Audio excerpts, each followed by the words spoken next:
Mari kita berdoa. Kami mengucap syukur kepadamu ya Tuhan, kami dapat beribadah bersama di tempat ini. Kami rindu meninggikan Engkau, memuliakan namamu, karena Engkau yang melayakkan kami. Kami menghargai waktu-waktu yang Tuhan berikan. Kami mau pakaikan kesempatan yang masih ada untuk beribadah, mendengarkan suara Tuhan. Biarlah hati kami terbuka untuk menyambut firman-Mu, sehingga firman itu menjadi berkat yang dapat mengubah kehidupan kami. Kami siap diisi oleh firman Tuhan. Dalam nama Tuhan Yesus kami berdoa. Amin. Jemaat dipersilakan duduk. Kita membaca dari Keluaran pasal 15. Keluaran pasal 15 ayat 1 sampai 21.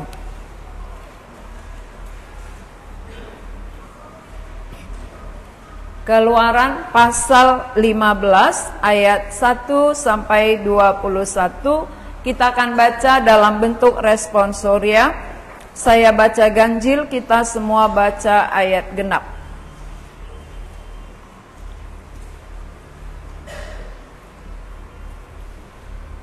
Pada waktu itu Musa bersama-sama dengan orang Israel menyanyikan nyanyian ini bagi Tuhan yang berbunyi, baiklah aku menyanyi bagi Tuhan, sebab ia tinggi luhur, kuda dan penunggangnya dilemparkannya ke dalam laut.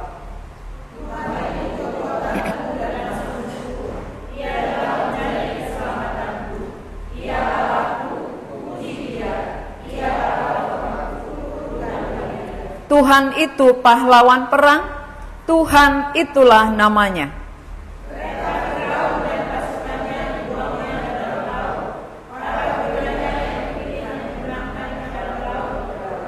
Samudra raya menutupi mereka ke air yang dalam, mereka tenggelam seperti batu.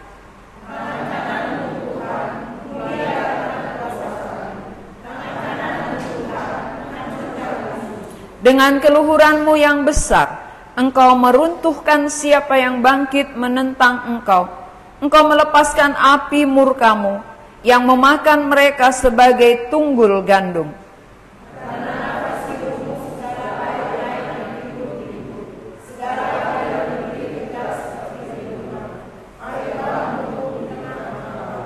Kata musuh, aku akan mengejar, akan mencapai mereka, akan membagi-bagi jarahan, nafsuku akan kulampiaskan kepada mereka, akan kuhunus pedangku, tanganku akan melenyapkan mereka.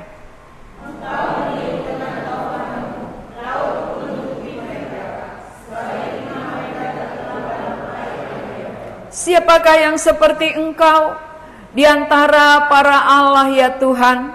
Siapakah seperti engkau, mulia karena kekudusanmu, menakutkan karena perbuatanmu yang masyhur? Engkau pembuat keajaiban.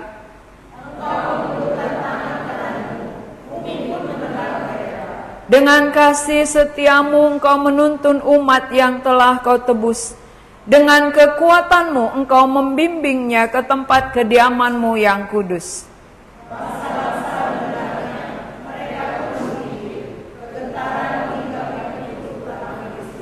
Pada waktu itu gemparlah para kepala kaum di Edom. Kedahsyatan menghinggapi orang-orang berkuasa di Moab. Semua penduduk tanah Kanaan gemetar.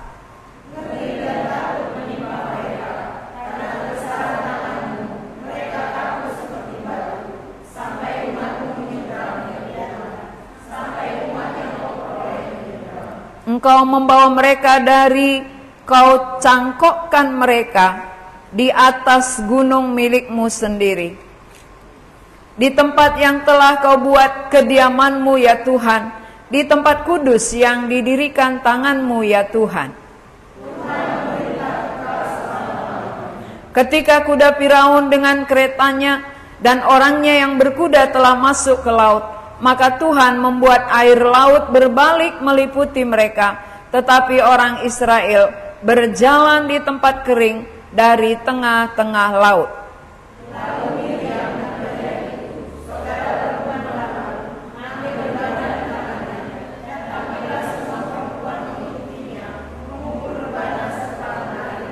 Dan menyanyilah Miriam memimpin mereka, menyanyilah bagi Tuhan, sebab ia tinggi luhur, kuda dan penunggangnya dilemparkannya ke dalam laut.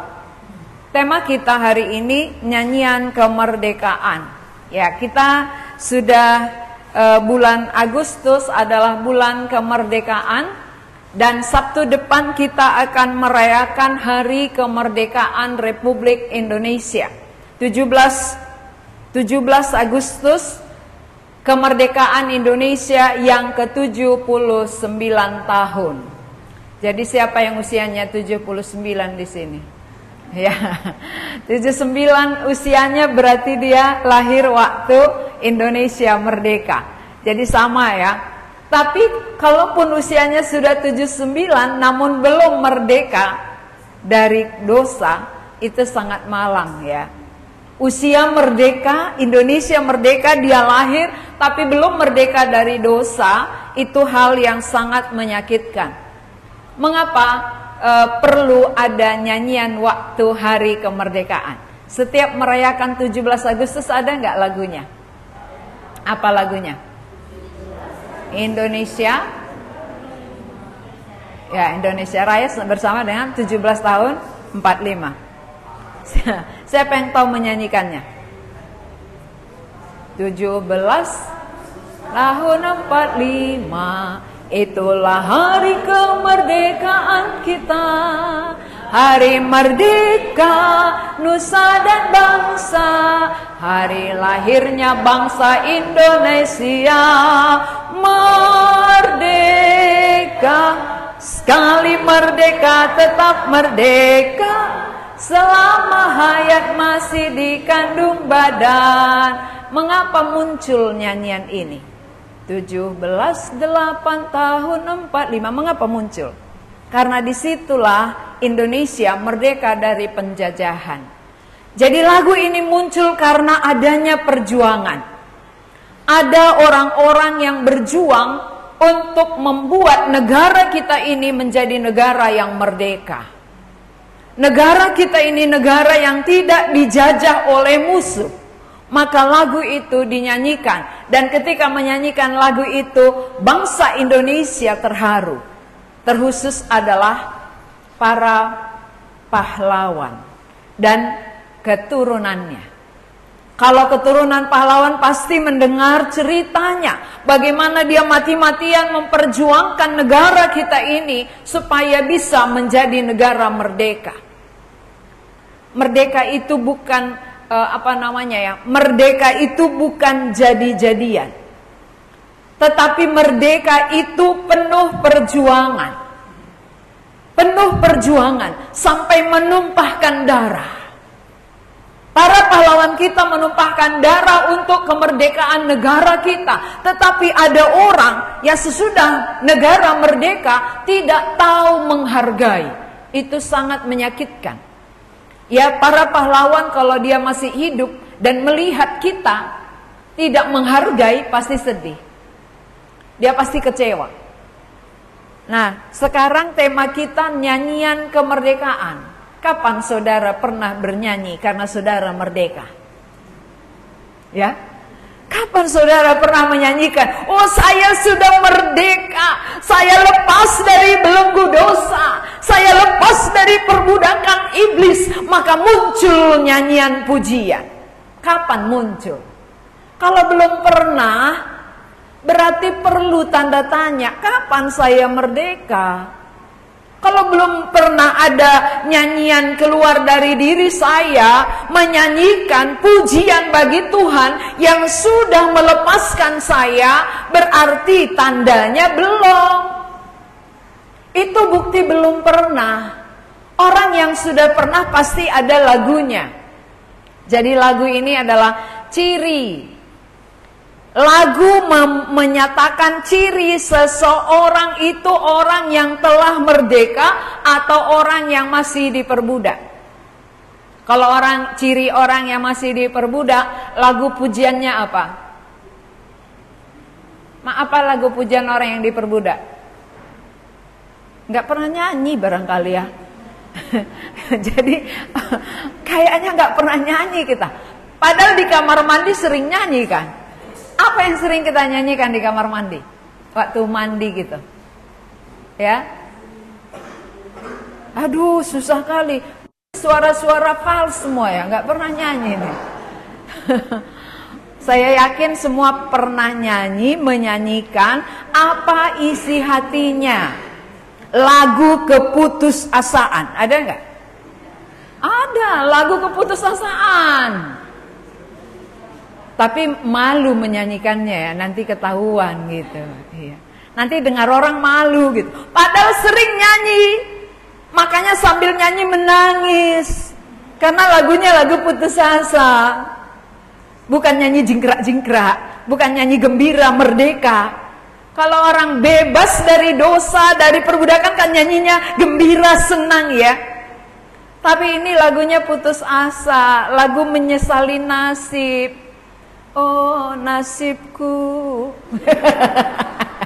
Karangan sendiri ya kan. Kan itu sering lagu-lagu kita ya. Ya, saya sering dengar orang sesuai dengan apa isi hatinya itu keluar. Gak bisa dibohongi. Gak bisa dibohongi, apa yang dinyanyikan orang itulah isi hatinya dan itulah keberadaannya. Benar ya? Keberadaan seseorang terlihat dari lagunya. Apa yang keluar? Idia rokapi. Kan gitu ya. Nah, berarti dia sedang jatuh cinta atau dia sedang menanti-nanti. Gak ketemu-ketemu, maka idia katanya kan. Iya. Nah, itulah di dalam hatinya, maka dikeluarkannya lewat pujian. Jadi waktu orang nyanyi kita tahu apa yang sedang dia alami. Jadi sering-sering dengar-dengar nyanyian orang. Dia sedang sedih, dia sedang berduka, dia sedang senang, ya, sukacita, ada kemenangan gitu. Jadi waktu kita menjadi orang Kristen, pasti kita ingat awal kapan kita menyanyikan lagu kemerdekaan, merdeka dari dosa. Pernah? Pernah ya? Kalau orang yang sudah merdeka pasti pernah menyanyikan lagu kemerdekaan lepas dari belenggu dosa. Dia pasti memuji Tuhan. Dia pasti memuliakan Tuhan. Nah, kita melihat apa yang dialami oleh Musa dan bangsa Israel. Mengapa muncul pujian mereka? Mengapa muncul nyanyian mereka? Ini nyanyian ungkapan syukur mereka. Nyanyian kelepasan mereka. Maka mereka memuliakan Tuhan. Kenapa? Sadar akan diri, sadar akan ketidaklayakan. Mereka tidak mampu menerobos sungai, menerobos laut. Mereka tidak mampu mengalahkan musuh yang berkuda, tentara yang tangguh. Mereka nggak punya senjata. Mereka sadar. Kesadaran akan ketidakmampuan mereka, lalu Allah yang perkasa melepaskan mereka, muncul pujian. Maka Musa beserta dengan orang Israel memuji Tuhan sesuai dengan yang mereka alami. Apa yang mereka alami di sini? Tuhan itu kekuatanku, ayat 2. Dan mazmurku, ia telah menjadi keselamatanku. Ia Allahku, kupuji dia. Ia Allah Bapakku, kuluhurkan dia. Ini pengalaman. Mereka tahu bahwa Tuhan menjadi kekuatan mereka melawan musuh yang mengejar dari belakang. Tuhan keselamatan mereka yang menyeberangkan mereka melalui laut Teberau. Maka muncul lagu pujian itu. Tuhan keselamatanku, Tuhan kekuatanku. Saudara, siapa kekuatannya? Apa kekuatan kita? Kalau uang kekuatan kita pasti ya, uang kekuatanku. uang perjuanganku, kan gitu ya. Tapi mereka sadar uang waktu itu tidak bisa menolong. Mereka terhimpit antara laut Teberau dengan tentara Mesir yang gagah perkasa, yang berkuda, yang cepat, cekatan, tangguh, biasa perang. Lalu mereka dengan tangan kosong, bagaimana menghadapi musuh? Ke depan tidak bisa, dari belakang akan menangkap mereka untuk membawa kembali ke Mesir. Tetapi tangan Tuhan nyata menolong, tangan Tuhan nyata menyelamatkan, sehingga muncullah pujian mereka. Inilah pujian mereka ya, nyanyian kemerdekaan mereka. Jadi bangsa Israel senang memuji Tuhan kalau dilepaskan Tuhan. Tapi waktu ada masalah mereka senang juga bersungut-sungut. Ya. Ketika ada persoalan mereka kembali bersungut-sungut kepada Musa. Ketika ada kelepasan mereka memuji Tuhan. Adakah orang Kristen seperti ini? Waktu dapat berkat, puji Tuhan, haleluya, ya syukur. Tapi begitu nggak laku jualannya, di mana Tuhan? Kok kau izinkan aku begini? Aku kan anakmu. Muncul sungut-sungut. Kok panas sekali harinya Tuhan? Kalau terik ya. Waktu hujan, kok banjir Tuhan? Jadi Tuhan bilang, kau mau yang mana? Banjir atau panas? Atau yang mana kau pilih? Maunya enggak banjir, enggak panas, adem-adem aja, kan gitu ya. Nah itu kemauan manusia. Tetapi Tuhan izinkan semua itu terjadi supaya mata rohani kita melihat bahwa pengaturan musim-musim pun ada di tangannya. Musim panas ada di tangan Tuhan, musim hujan ada di tangan Tuhan. Kita tidak bisa berbuat apa-apa. Kita tidak bisa mengatur musim-musim, tapi Tuhan yang mengatur musim. Sehingga lewat kita mengalami, kita bisa merasakan perbuatan Tuhan. Tuhan terima kasih, ada musim yang sangat panas, membuat aku tidak tahan karena aku kepanasan. Sehingga membuat aku berpikir supaya aku memikirkan tidak ke tempat yang lebih panas lagi. Ya itu kan bijaksana namanya ya. Di bumi aja panas sekarang, aku tidak tahan Tuhan. Supaya lewat ini, pengalaman ini aku belajar ada tempat yang lebih panas agar aku tidak ke sana. Supaya aku mempersiapkan diri. Setuju ya? Ya. Jadi jadikan pengalaman itu menjadi pengalaman yang berharga. Jangan salahkan situasi ataupun cuaca yang sangat ekstrim. Wah, ekstrim aja nggak tahan, apalagi neraka. Siapa yang tahan menghadapi neraka? Tapi banyak orang nggak percaya ada neraka. Maka orang santai-santai saja, ya, nggak berjuang bagaimana supaya lepas dari neraka, masuk kepada tempat yang adem ayem. Itulah sorga. Kita mau adem ayem tapi nggak berjuang, nggak bisa ya.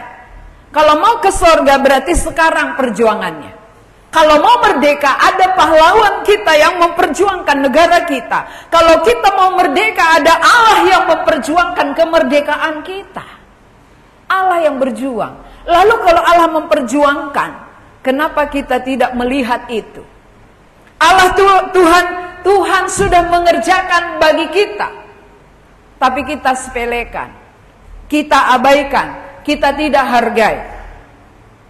Kalau bangsa Israel melihat tangan Tuhan yang kuat, melihat keselamatan yang dari Tuhan, itulah yang memunculkan ada pujian, yang memunculkan ada nyanyian. Nyanyian itu adalah menyatakan bahwa Tuhan, aku tidak mampu kalau bukan Engkau melepaskan aku. Itu artinya. Jadi, kalau orang yang melihat dia tidak mampu dan merasakan pertolongan Tuhan, pasti ada pujian. Nyanyian itu sebagai pujian kepada Tuhan. Ya, kita ungkapkan pujian kita kepada Tuhan melalui nyanyian kita. Musa dan bangsa Israel bernyanyi memuji Tuhan karena mereka sudah melewati laut Teberau. Bagaimana cara Musa, itu lagu sekolah minggu ya, melewati laut Teberau. Bagaimana cara Musa lewat laut kosong, berjalan bukan, berlari bukan, lalu apa lagi? Menyelam juga bukan, terbang juga bukan.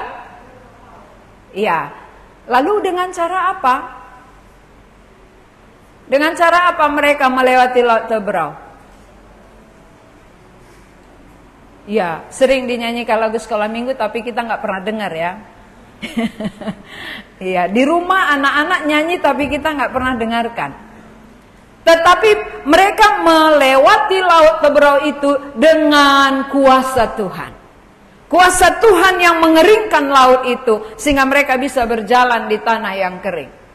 Jadi bukan oleh kuatnya mereka, bukan oleh cara mereka, tetapi kekuatan tangan Tuhan. Sehingga mereka memuji-muji Tuhan. Ya. Nyanyian adalah ungkapan hati bahwa ada kesadaran atas ketidakmampuan lepas dari musuh. Tetapi melihat dengan nyata perbuatan Tuhan yang memerdekakan dari musuh. Perbuatan Tuhan itu ada 3 di sini ya. 1, tiang awan menutup pandangan musuh. 2, laut Teberau terbelah. 3, menenggelamkan musuh. Jadi ketika mereka menyaksikan 3 hal ini muncul pujian. Pertama, waktu mereka melihat ada tiang menutupi pandangan musuh dari mereka, maka musuh nggak bisa mengejar, musuh nggak bisa menangkap. Siapa yang mengerjakan? Allah. Siapa yang melakukan? Allah. Bangsa ngapain? Bangsa hanya berjalan. Bangsa hanya menantikan pertolongan Tuhan. Dia hanya berseru kepada Tuhan. Tidak ada kekuatan mereka. Tidak ada cara mereka. Maka manusia itu gambaran domba yang hanya mengembik. Gambaran manusia itu sering digambarkan Tuhan dengan domba yang tidak punya tanduk, yang tidak punya senjata, tapi suara yang dia andalkan. Itulah cara manusia memanggil Tuhan. Berdoa, berseru. Bukan dengan cara kekuatan kita menang, tetapi kita hanya bergantung kepada Tuhan. Bahwa pertolongan datangnya dari Tuhan, keselamatan dari Tuhan, pembebasan dari Tuhan, kemerdekaan dari Tuhan. Maka kita hanya berseru kepada Tuhan. Jadi tiang awan menutup pandangan musuh, maka 1 malaman tidak bisa mengejar bangsa Israel. Amanlah mereka.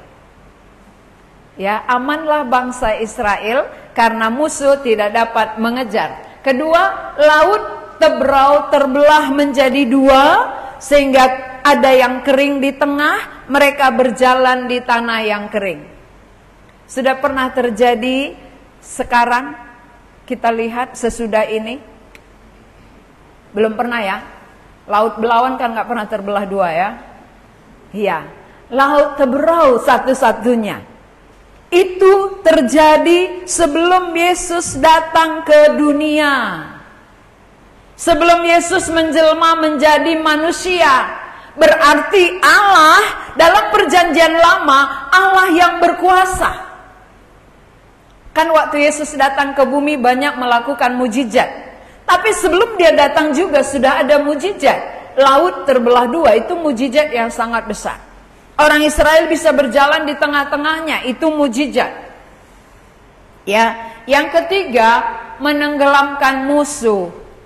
Jadi kalau orang percaya itu, walaupun ada kesulitan, walaupun ada musuh, kalau bersama dengan Tuhan, selalu ada jalan keluar. Dan musuh yang mengganggu, musuh yang mengejar, musuh yang mau menghancurkan orang percaya, justru musuh itu yang akan dihancurkan. Sering musuh menakut-nakuti orang percaya. Tetapi ingat, ketika orang percaya bersandar penuh kepada Tuhan, musuh kita bukan kita yang menghadapi, tapi Tuhan sendiri yang menenggelamkan mereka. Musuh itu berurusan dengan Tuhan. Jadi kita nggak usah melawan. Ada yang memusuhi kita, biarkan.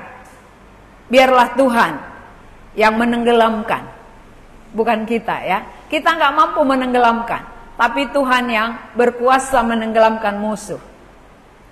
Jadi jangan coba-coba melawan musuh.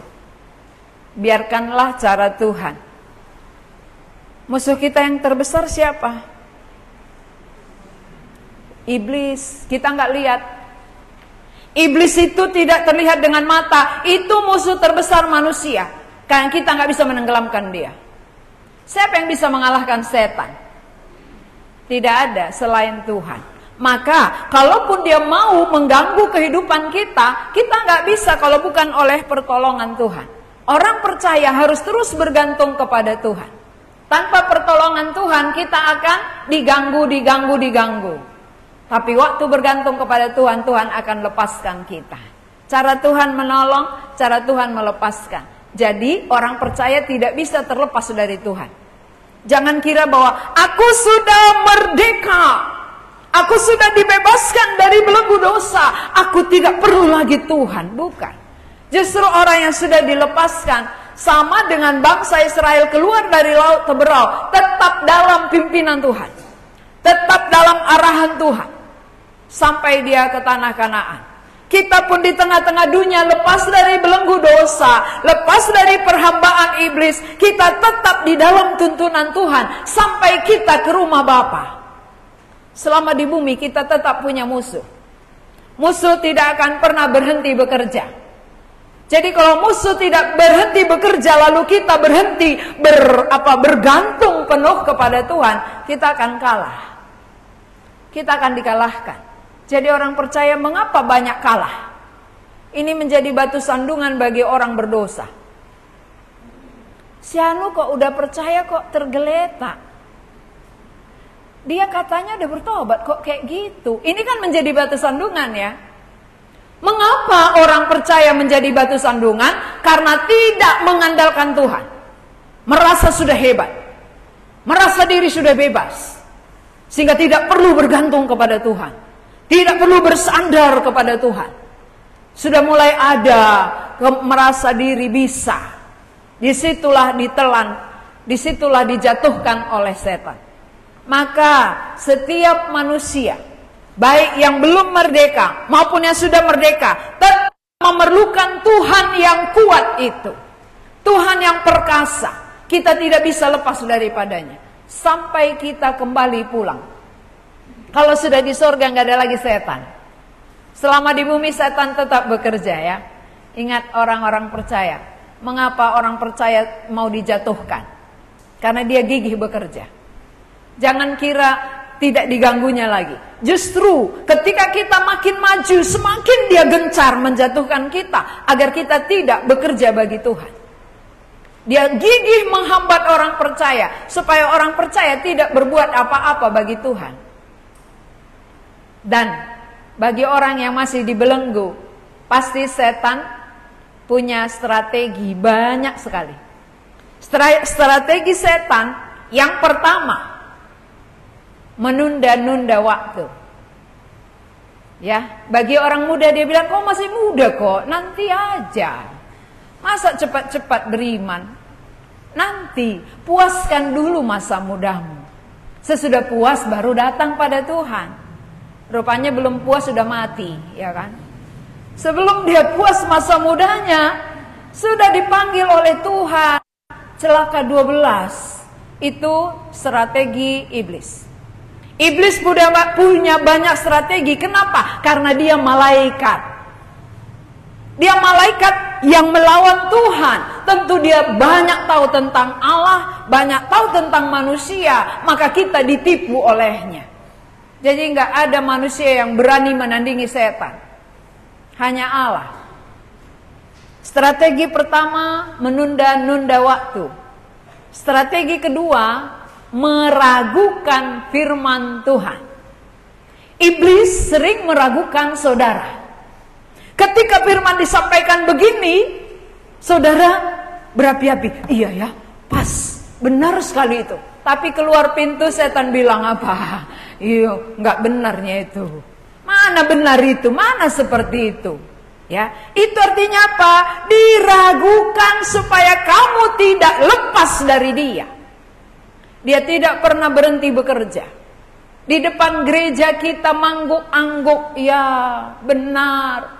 Keluar pintu gereja kita geleng-geleng kepala karena sudah masuk suara setan.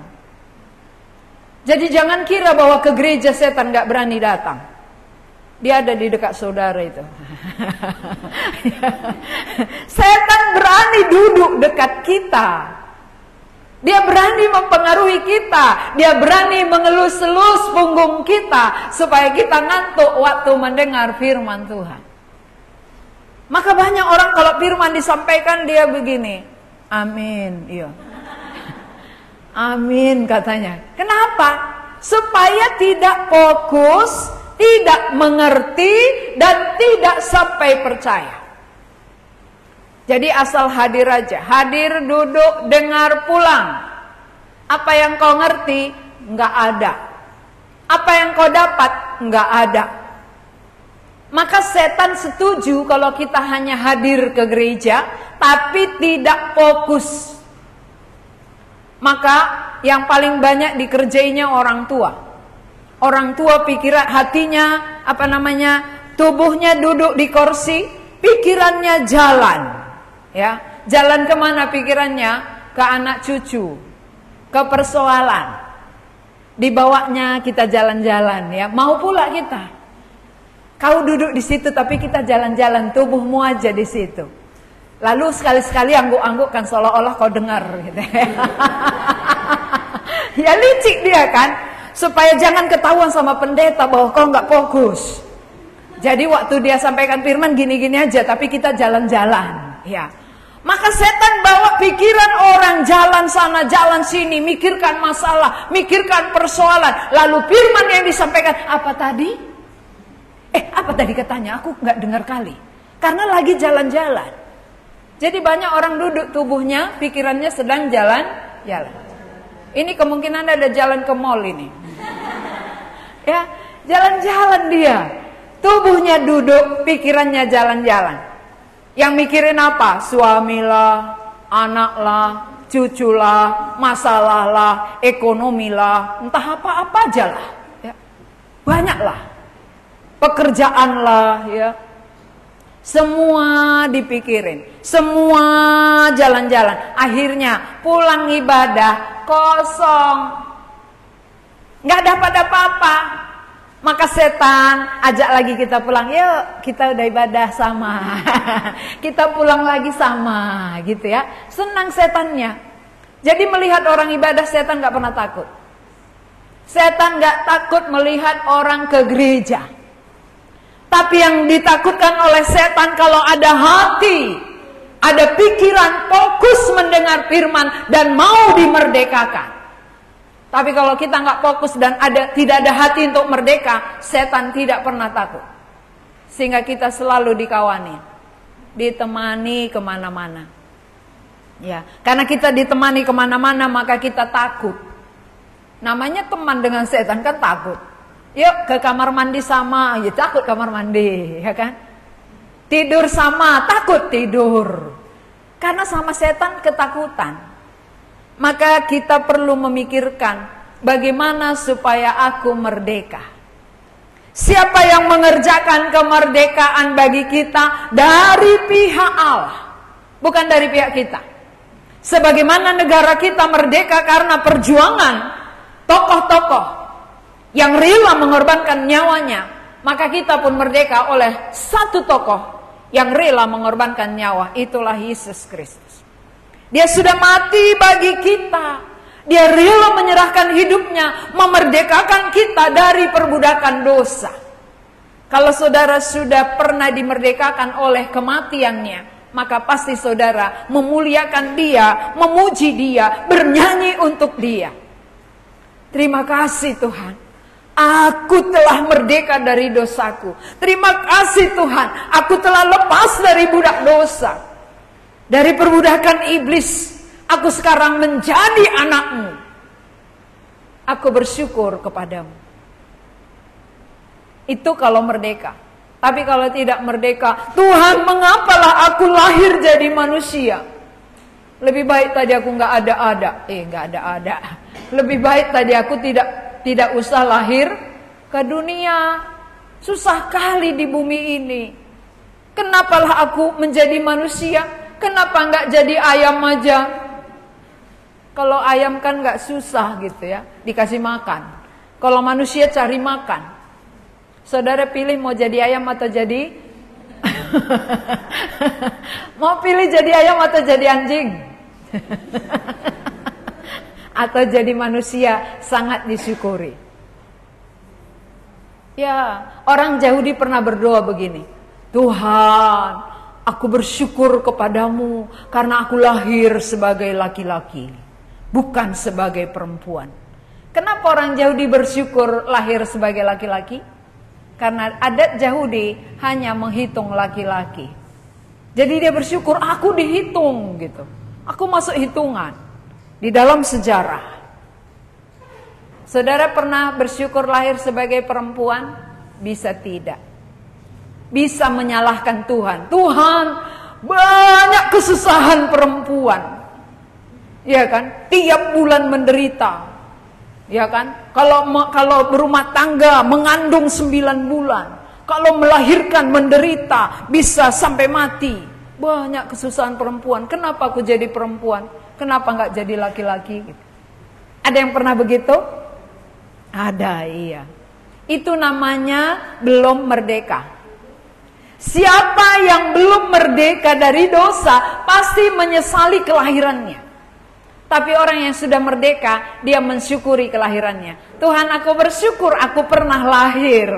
Karena aku pernah lahir, aku bisa menikmati bumi. Dan ketika aku menikmati bumi, aku bisa menikmati kasih-Mu. Dan lewat aku menikmati kasih-Mu, aku akan masuk ke sorga. Kalau tadi aku gak pernah lahir, aku gak tahu sorga. Dan aku gak bisa masuk sorga. Aku gak punya pengalaman jadi manusia. Ya kan? Kalau nggak pernah lahir nggak ada pengalaman jadi manusia. Ini kita lahir ya, ada pengalaman jadi manusia. Bersyukurlah. Jadi segala sesuatu bisa kita syukuri karena semua itu ada di dalam pengaturan Tuhan, bukan pengaturan kita. Tuhan yang membuat kita jadi manusia, kita lebih tinggi dari semua ciptaan yang lain. Itu anugerah. Ya, yang kedua, Tuhan yang mengerjakan kemerdekaan bagi kita. Bukan kita. Tuhan yang melakukan, Tuhan yang menyerahkan nyawanya bagaimana supaya umat manusia merdeka dari dosa. Jadi kalau kita merdeka dari dosa dan dari setan, muncul pujian seperti Musa dan bangsa Israel. Mereka keluar dari perbudakan Mesir, pujian datang kepada Tuhan. Keluar dari perbudakan iblis, pujian muncul kepada Tuhan. Silakan siapa yang mau bernyanyi memuji Tuhan, kaum pria, karena kemerdekaannya. Belum ada yang merdeka. Ya, kaum wanita, ada yang memuji Tuhan karena merdeka dari dosa. Coba silakan.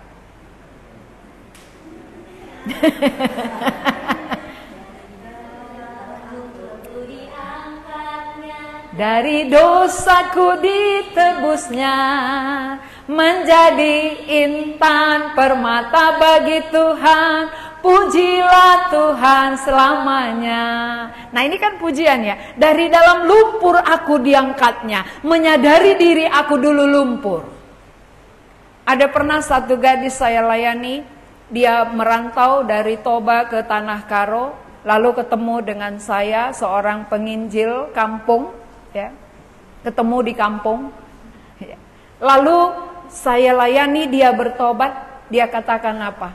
Saya dari lumpur, saya dari kubangan dosa yang tidak terpakai, tapi diangkatkan oleh Tuhan, dibersihkan oleh Tuhan, disucikan oleh darahnya. Maka tidak ada alasan bagiku untuk tidak memuliakan dia.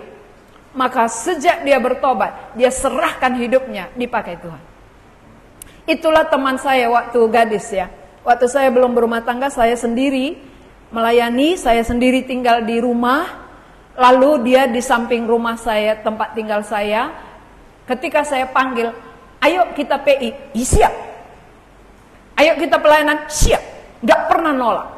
Kenapa? Karena sadar dari dalam lumpur diangkat Tuhan. Dari sampah diangkat Tuhan. Ketika Tuhan bersihkan, dia menjadi permata.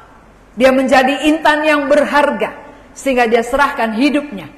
Lalu ada pembangunan gereja. Waktu itu di salah satu desa, dia serahkan semua yang uangnya yang ada. Tidak ada yang tinggal. Dia serahkan semua. Lalu temannya satu kos marah. Kenapa kamu serahkan semua uangmu? Nanti kalau kau sakit kenapa? Sakit nanti siapa yang bertanggung jawab? Dia menjawab apa? Simple. Ada Tuhan. Cukup. Ada Tuhan yang sudah bertanggung jawab atas hidupku. Aku tidak takut. Sehingga sejak itu hidupnya memang diangkatkan oleh Tuhan. Sampai saat ini dia melayani di daerah Simalungun. Ya, ini artinya apa? Sadar. Banyak orang diangkat tapi nggak sadar. Sudah diangkat dari lumpur dosa, bermain-main kubangan lagi dia. Ini nggak sadar. Sudah dibersihkan oleh darah yang kudus, tapi dia masih suka bermain-main dengan dosa. Kesadaran kurang. Tapi orang yang sadar pasti memuliakan Tuhan melalui seluruh kehidupannya. Jadi waktu kami ibadah awal perintisan itu, dia datang sangat pagi. Kami masih pakai tikar, dia kembangkan tikar, dia buat teh manis, semua yang datang dia layani. Gak ada lagi ditanggungin menyerahkan diri, menyerahkan hidup. Itu artinya sadar, aku tidak ada apa-apanya. Aku sampah, aku kotoran, aku lumpur, tapi dibersihkan oleh darah Kristus, maka sekarang aku mau dipakai olehnya. Dari dalam lumpurku diangkatnya. Dari dosaku ditebusnya, menjadi intan permata yang berharga di mata Tuhan. Mengapa saudara sesudah ditebus kembali ke kubangan? Bertobatlah. Siapa yang sudah ditebus, dibersihkan oleh darah yang mahal, kembali bermain-main dosa, bertobatlah. Karena kamu itu berharga di mata Tuhan. Kalau kita berharga, hargai. Barang berharga dipakai untuk hal-hal yang mulia. Kalau kita barang berharga berarti dipakai bagi kemuliaan Tuhan. Kita bukan lagi barang rongsokan. Kalau barang rongsokan dipakai untuk hal-hal yang gak berarti, tempat sampah. Tapi barang mulia dipakai bagi kemuliaan Tuhan. Sadarkah saudara-saudara berharga? Kalau berharga berarti gak main-main lagi di dalam dosa. Siapa yang masih di dalam dosa, Tuhan mau membersihkan saudara. Tuhan mau menebus saudara, memerdekakan saudara dari belenggu dosa, dari kuasa iblis, supaya menjadi intan permata yang sangat berharga, yang akan dipakai bagi kerajaannya. Saya sangat bersyukur sekali. Setiap kali saya mengingat bagaimana Tuhan mengangkatkan saya, ucapan syukur selalu muncul. Terima kasih Tuhan. Engkau memanggil, engkau memilih, engkau memakai. Siapakah aku? Itu tidak pernah lupa. Maka orang yang menghargai tahu memakaikannya. Kalau kita sadar kita dari mana diangkat Tuhan, dari mana kita dibersihkan oleh Tuhan, sesudah kita berharga, kita tidak mau sia-siakan hidup kita. Tapi pasti kita pakai untuk hal yang berharga, untuk hal yang kekal. Maka saya sering sekali menyanyikan lagu ciptaan sendiri. Saya karang-karang sendiri gitu. Muncul dari dalam sendiri. Terima kasih Tuhan, gak ada pun notnya gitu ya. tapi nyanyikan apa? Pujian muncul. Makasih Tuhan, Engkau memakai hidupku menjadi alat kemuliaan-Mu. Hidupku tidak sia-sia. Sesudah Engkau tebus aku berharga, aku berarti bagimu. Itu muncul. Waktu nyuci, waktu apapun dikerjakan muncul pujian itu. Nah, orang yang seperti inilah yang disenangi oleh Tuhan. Artinya Tuhan puas kalau kita mengingat apa yang dilakukan Tuhan untuk kita. Tapi kalau kita melupakan, kita sepelekan, kita nggak menghargai, bagaimana kerohanian kita bisa diangkatkan oleh Tuhan. Orang yang tahu berterima kasihlah yang dihargai Tuhan. Tapi orang yang nggak tahu berterima kasih, kerohaniannya akan di situ-situ aja. Yang tahu berterima kasih akan maju, hidupnya berarti dipakai lebih oleh Tuhan. Saudara mau dipakai intan-intan dan permata, atau tetap mau di kubangan? Anak-anak muda menunda atau secepatnya? Kalau kita menunda berarti kita mengikuti apa yang dikatakan iblis. Kalau kita secepatnya berarti kita mendengar apa yang Tuhan katakan. Dan kita mau hidup kita berarti bagi Dia. Setiap orang yang sudah dimerdekakan, ada pujian keluar dari dirinya. Tanyalah diri saudara, kapan saya memuji Tuhan atas kemerdekaan dari dosa? Kalau belum, berarti belum merdeka. Kalau saya belum merdeka, inilah waktunya. Kesempatan yang masih ada, saya pakaikan supaya menjadi merdeka. Mari kita berdoa. Kami mengucap syukur untuk firman-Mu. Kami tahu ketidakberdayaan kami. Kami tahu ketidakmampuan kami. Sehingga kami membutuhkan Engkau. Kami membutuhkan pertolongan-Mu. Membebaskan kami. Memerdekakan kami dari perbudakan dosa. Dari perhambaan iblis. Kuasa-Mu lah satu-satunya yang dapat membebaskan kami. Sebagaimana Engkau membebaskan bangsa Israel, demikian Engkau berkuasa membebaskan kami. Berilah hati kami terbuka untuk melihat kuasa-Mu, sehingga kuasa-Mu itu jadi di dalam diri kami. Kami berdoa untuk setiap orang yang sudah dimerdekakan, supaya tahu menghargai betapa berharganya hidup mereka, supaya tidak kembali ke dalam kubangan dosa, tetapi dipakai bagi kemuliaan-Mu, bagi pekerjaan yang kekal, untuk hal-hal yang berharga, supaya hidup kami tidak sia-sia, tetapi berkenan bagi Tuhan. Terima kasih Tuhan, Engkau yang meneruskan firman-Mu, bekerja di dalam diri dan hati kami masing-masing. Dalam nama Tuhan Yesus kami berdoa. Amin.